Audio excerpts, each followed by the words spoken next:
Dieu Tout-Puissant, quand mon cœur considère tout l'univers créé par ton pouvoir, le ciel d'azur, les éclairs, le tonnerre, le clair matin ou les ombres du soir.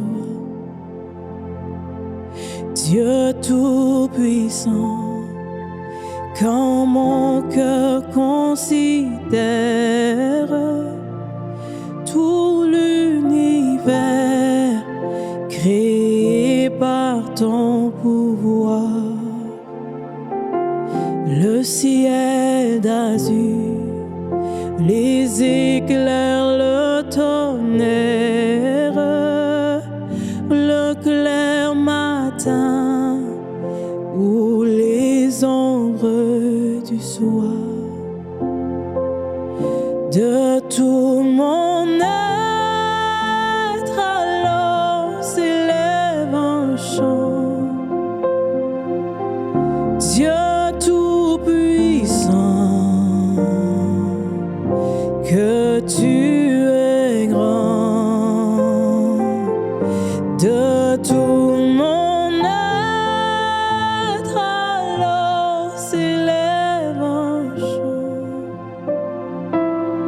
Dieu Tout-Puissant, que tu es grand. De tout mon être alors s'élève un chant. Dieu Tout-Puissant, que tu es grand. De tout mon être alors s'élève un chant. Dieu Tout-Puissant, que tu es grand. Dieu Tout-Puissant, que tu es grand.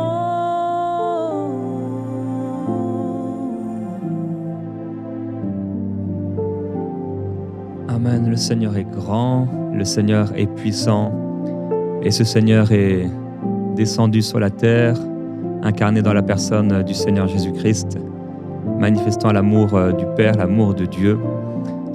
Nous sommes lundi et j'aimerais aller dès maintenant dans un texte biblique avec Marie dans l'évangile de Luc, au chapitre 4, et on va lire du verset 15 au verset 18.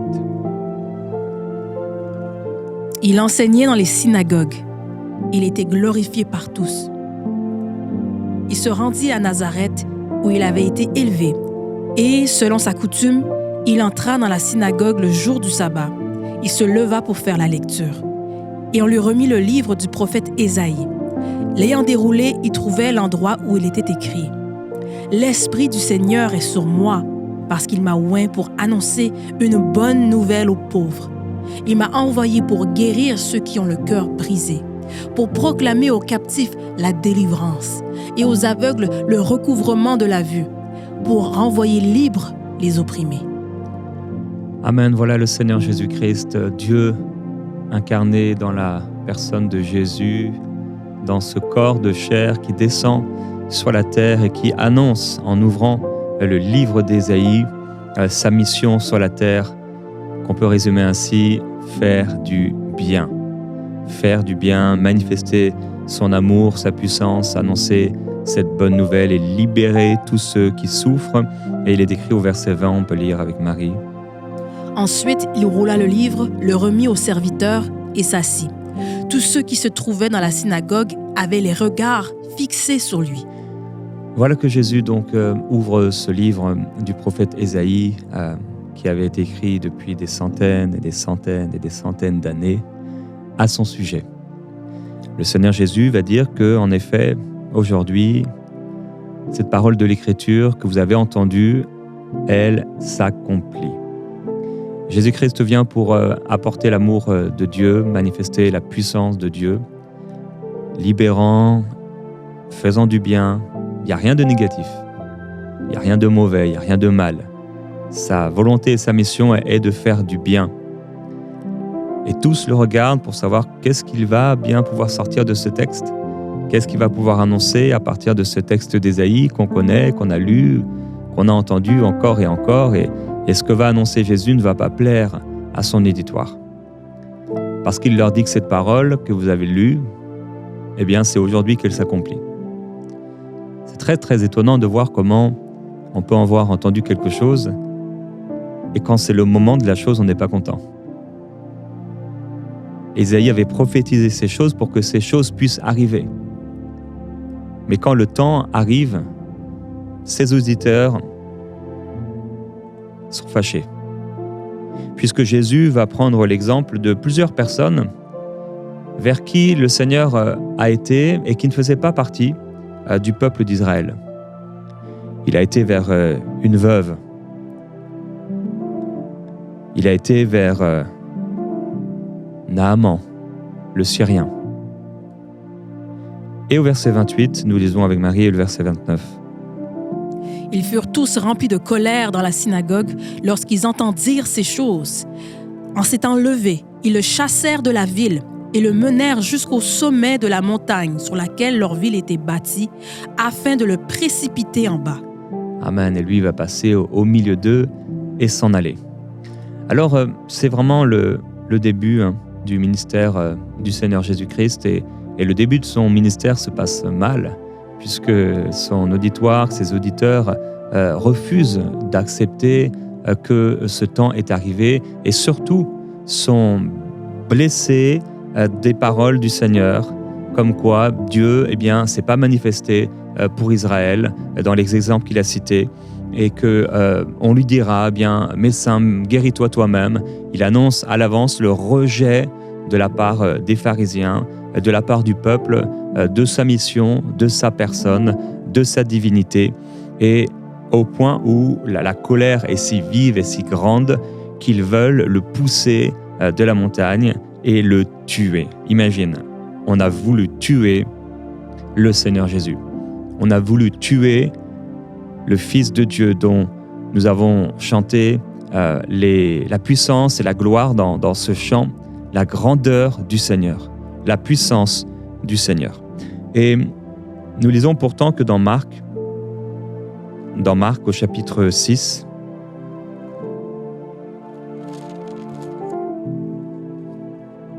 devant cette même foule, devant ces mêmes personnes, devant ces mêmes gens, il est écrit au verset 34. Marc 6, verset 34. Quand il sortit de la barque, Jésus vit une grande foule et fut ému de compassion pour eux, parce qu'ils étaient comme des brebis qui n'ont point de berger. Et il se mit à leur enseigner beaucoup de choses. L'amour du Seigneur pour ces gens et la compassion du Seigneur pour ces gens est restée. Dieu ne change pas, il reste le même. Dans son amour, il est fidèle. Il ne change pas. Il t'aime encore autant qu'il t'aimait avant que tu naisses. Il t'aime encore autant avant que tu fasses une erreur. Après que tu aies fait une erreur, il t'aime encore autant. Son amour ne change pas. Il t'aime et il t'aime encore. Il était rempli de compassion, et sa compassion et son amour s'est manifesté par l'enseignement. C'est intéressant de voir que lorsque le ministère de Jésus commence, il ouvre la parole. Il ouvre le livre d'Ésaïe. Et il est lui-même l'accomplissement de ce livre. Et quand Jésus est touché de compassion pour les gens, non seulement il va les guérir, mais premièrement, il va leur annoncer la parole. Il va les enseigner sur beaucoup de choses. Cette semaine, ma prière pour toi, avant qu'on puisse aller dans l'encouragement du jour, c'est que tu puisses ouvrir ton cœur à tout ce que le Seigneur va te dire. On se retrouve un peu comme à ce moment particulier, Jésus est là, il ouvre le rouleau d'Ésaïe, qu'est-ce qu'il va bien pouvoir nous dire? J'ai prié que tu puisses avoir un cœur souple, tendre, en te rappelant que tout ce que tu vas entendre cette semaine est le fruit de l'amour du Père pour toi, l'amour du Seigneur pour toi. Alors ne doute pas et reçois tout ce que le Seigneur a à te dire cette semaine. Et pendant ce chant, alors qu'on va rechanter à nouveau, que tu puisses dire au Seigneur, j'ouvre mon cœur à tout ce que tu veux me partager. Mon cœur est ouvert, souple, et je viens devant toi, Seigneur, avec humilité, proclamant la gloire de ton nom. De tout mon être, alors s'élève un chant. Dieu tout-puissant, que tu es grand. De tout mon être, alors s'élève un chant. Dieu tout-puissant, que tu es grand. De tout mon être, alors s'élève un chant. Dieu tout-puissant, que tu es grand. De tout mon être, alors s'élève un chant. Dieu tout-puissant, que tu es grand. Dieu tout-puissant, que tu es grand.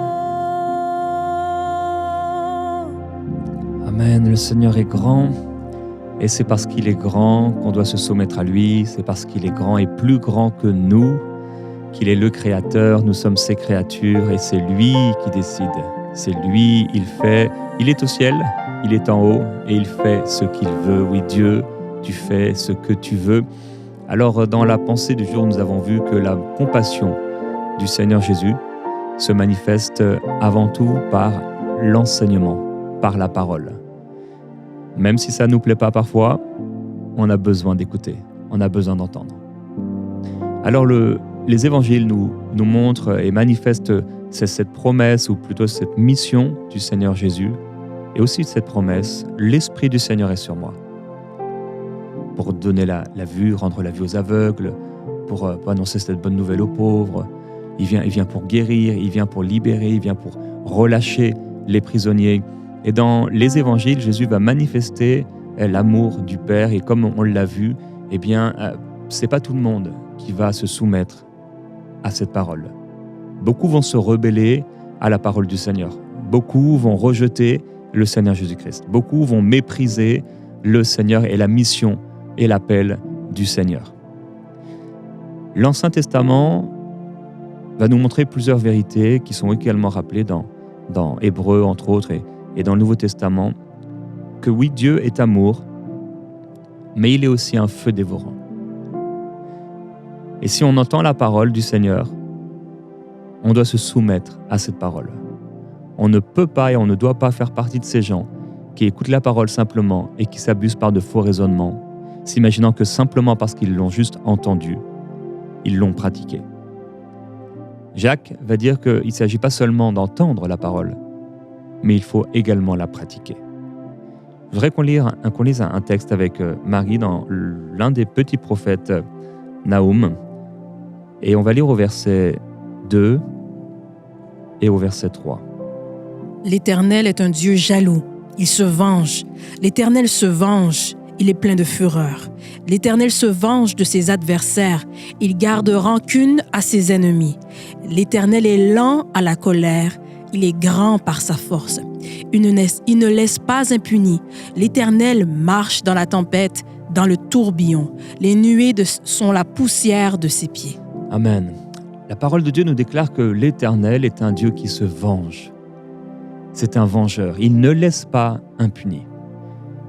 Je voudrais t'encourager dans ta vie avec le Seigneur, dans ta vie avec les autres, dans ta relation avec les autres, dans ta vie d'église, à pouvoir veiller et faire attention d'être sur la bonne voie. Parce que Dieu ne laisse pas impuni. Encore aujourd'hui, dans la Nouvelle Alliance, il y aura pour nos actes une rétribution, soit bonne ou soit mauvaise. Devant la parole que tu entends, il faut que tu puisses y répondre pour ne pas être confronté à Dieu et t'opposer au Seigneur. On peut, en étant enfant de Dieu, s'opposer à Dieu. On peut, en allant à l'église, on peut, en priant, on peut, en lisant la Bible et le livre d'Ésaïe, on peut faire agir la colère du Seigneur. Le livre aux Hébreux nous dit qu'en effet, il est aussi un feu dévorant. Cette semaine, j'aimerais que la crainte de Dieu, et c'est le désir du Seigneur, c'est d'abord lui qui aimerait, que la crainte du Seigneur se lève davantage dans ton cœur. Il y a une grande liberté. Et la parole de Dieu nous dit de ne pas faire de cette liberté un prétexte pour vivre selon la chair. Plusieurs églises, malheureusement, sont devenues une sorte de spectacle, sont devenues une sorte de religion où on a enlevé la puissance de Dieu, on a enlevé la réelle crainte de Dieu. Il y a de la puissance, il y a des choses qui se passent. Mais Dieu n'est pas là-dedans.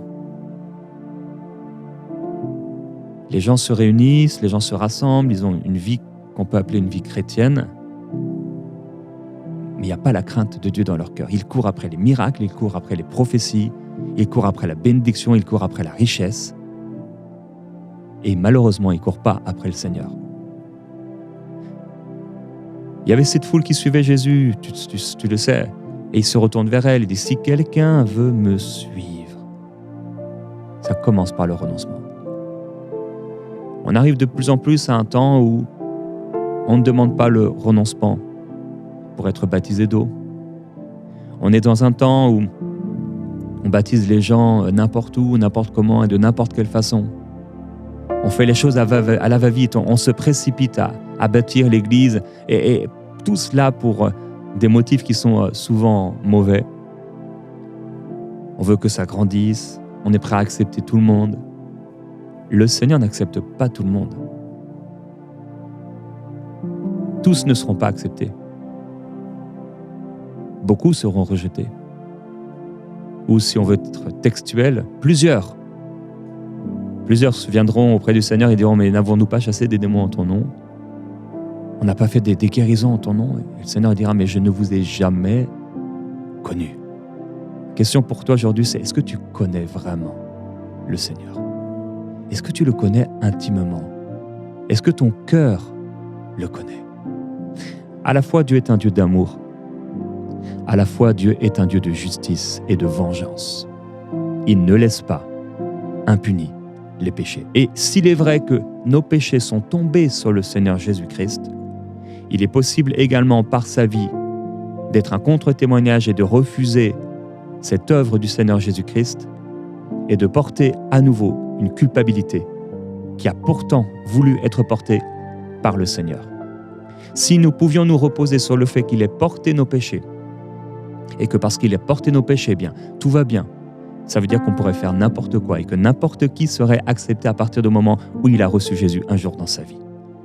Il a pu recevoir le Seigneur Jésus un jour alors qu'il avait 6 ans ou alors qu'il avait 12 ans et se dire et se cacher derrière ce salut ou cette prière du salut pour se dire je peux faire aujourd'hui bien n'importe quoi, de toute façon, je suis sauvé. Non, l'apôtre Paul nous donne un message différent. Déjà, il nous dit de travailler à notre salut. Donc, dans le sens où nous sommes sauvés, il faut continuer à travailler demeurer dans ce salut. Et également, il nous dit de retenir les paroles telles qu'elles nous ont été enseignées jusqu'à la fin, afin de pouvoir demeurer dans ce salut. Le prophète dit que l'Éternel est un Dieu jaloux. Il se venge. L'Esprit de Dieu refuse de cohabiter avec des esprits mauvais, avec un cœur mauvais, avec un cœur rebelle. C'est pourquoi quand Judas prend le pain et qu'il commence à le mettre dans sa bouche, Satan entre lui. Parce que tu ne peux pas faire semblant de cohabiter avec le Seigneur ou d'habiter, de demeurer dans la présence du Seigneur et en même temps d'avoir dans ton cœur des choses qui sont vraiment déplaisantes au Seigneur. Dieu dit qu'il se venge de ses adversaires et il garde une rigueur envers ses ennemis. Mais il nous dit, et Marie l'a lu, l'Éternel est lent à la colère. Il est grand, comme nous l'avons chanté, par sa force. Il est lent à la colère. C'est vrai, il est lent à la colère, mais si on le frustre, si on pousse trop, si on continue, sa colère peut tomber sur nous. C'est pas parce que tu es pasteur, c'est pas parce que tu es chrétien depuis 20 ans, c'est pas parce que tes parents sont pasteurs ou parce que quelqu'un dans ta maison est une personne de prière. C'est pas parce que tu as la Bible ou 7 Bibles à la maison ou parce que tu as été pendant 10 ans à l'église que forcément tu seras accepté par le Seigneur. Le prophète précédent dans la Bible, Michée, il va dire « Qui est Dieu comme toi, pardonnant la faute et passant sur le crime en faveur du reste de ton héritage ?» Et c'est comme ça que le prophète Michée termine. « Car il prend plaisir à la bienveillance. Il aura compassion de nous. Il mettra nos fautes sous nos pieds. Tu jetteras au fond de la mer tous leurs péchés. » Dieu veut que tu sois sérieux avec lui. Et ce temps aujourd'hui, et le travail du Seigneur par sa parole aujourd'hui, est là pour t'amener à discerner si tu es sur une bonne voie ou si tu es sur une mauvaise voie. Où se trouve ton cœur? Il va dans sa patrie, il va à Nazareth. Il ouvre le rouleau. Il est lui-même la parole et on veut le tuer. Quand il dit la vérité à propos de cette veuve, à propos de Naaman, il refuse d'écouter. Quelles sont les paroles que tu refuses d'écouter? Quelles sont ces choses qui pourraient dans ton cœur faire jaillir la colère de Dieu? Quelles sont ces choses dans ton cœur où Dieu te résiste, où Dieu rejette les fondements sur lesquels tu t'appuies? Est-ce que tu es en train de vivre une véritable vie de disciple où tu cherches à aimer le Seigneur, à vivre pour lui? Dans quel genre d'église vas-tu? Est-ce qu'on t'enseigne la parole ou on t'enseigne la bénédiction financière, l'argent, la richesse, l'opulence, devenir millionnaire, milliardaire? Où est ton cœur? C'est la question que le Seigneur te pose aujourd'hui. Où est ton cœur? Père, devant ta parole, nous nous soumettons. Nous l'avons dit, nous l'avons chanté, tu es grand. Tu es très grand.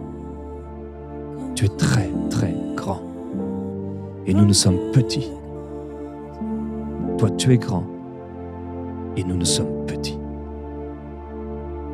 C'est toi qui règnes. Et c'est pas nous. C'est ta volonté. Et c'est pas la nôtre. C'est ton royaume. Et c'est pas le nôtre. Tu nous y as fait entrer par ta grâce. C'est toi le Créateur. C'est pas nous. C'est toi qui décides et on se soumet. Alors si tu ouvres le rouleau d'Ésaïe et que tu dis que c'est aujourd'hui, on veut l'accepter.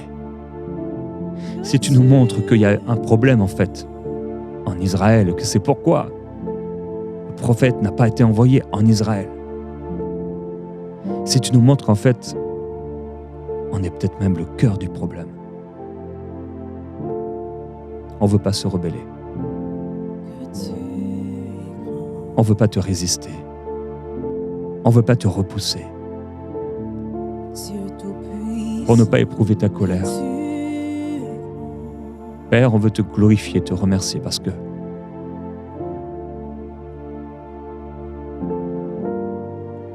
le Seigneur a porté nos fautes et nos péchés. Père, on veut te dire merci d'avoir détourné ton regard de Jésus pour le tourner vers nous, sur la croix. Jésus, tu as dit, Père, mon Dieu, pourquoi m'as-tu abandonné? C'était pour nous, c'était pour moi. Père, je prie pour mes bien-aimés qui sont en train de suivre ce moment.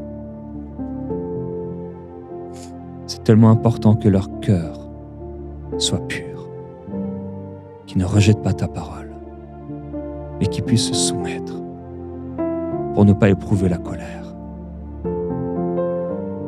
Oui, tu es un Dieu de justice. Et tu es un Dieu qui ne laisse pas impunis nos fautes et nos péchés. Oui, ces péchés sont tombés sur toi, Seigneur. Si nous demeurons dans ta parole, alors nous serons encore bénéficiaires de tes grâces. Et si nous rejetons ta parole, et si nous rejetons ton œuvre, et si à chaque fois que tu nous parles, nous trouvons des excuses,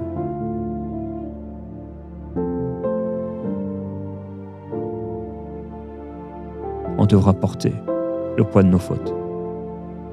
Père, je prie pour mes bien-aimés et je te demande, s'il te plaît, par ces quelques paroles d'exhortation,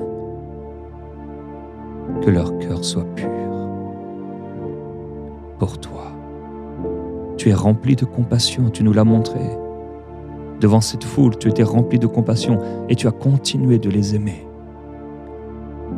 Mais malheureusement, beaucoup ont été rejetés parce qu'ils t'ont, d'une certaine manière, rejeté. Judas a entendu ta voix. Il a marché avec toi. Il a été nourri par toi. Tu l'as aimé. Mais son cœur s'est détourné de toi. Il a pu éprouver du remords, mais ce n'était pas une vraie repentance. Il a pu regretter au point de pleurer amèrement, mais ce n'était pas une vraie repentance. Père, je prie pour mes bien-aimés, que dans leur vie, les péchés ne les amènent pas à juste regretter, mais à une vraie repentance. Je prie pour mes frères et mes sœurs qui demeurent dans le péché. Ces gens qui vivent dans l'impudicité, dans la méchanceté, dans les querelles, dans les animosités, dans les jalousies charnelles, dans les œuvres diaboliques. Père, fais grâce encore, s'il te plaît. Oui, tu as dit, c'est une année de grâce de la part du Seigneur. Tu es venu apporter une alliance de grâce. Fais-leur grâce, Seigneur. Fais-leur grâce. Ta compassion, elle est pour nous. Tu es rempli de compassion, nous l'avons lu. Il n'y a personne qui soit comme toi, qui pardonne la faute, qui passe par-dessus le crime. Tu ne gardes pas ta colère pour toujours. Ta compassion de nous au point de jeter derrière toi nos péchés.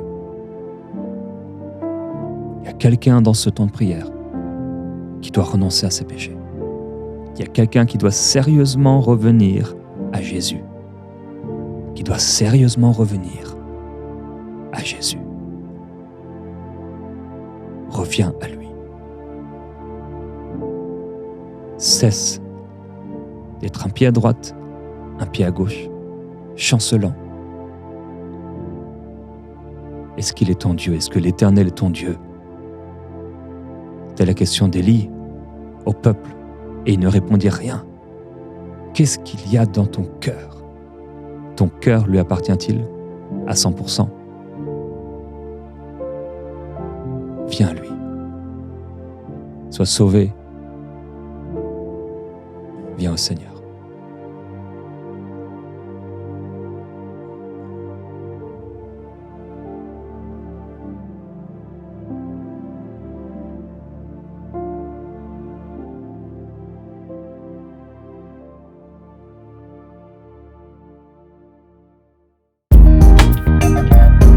Merci à tous nos précieux partenaires grâce auxquels cette émission a pu être réalisée.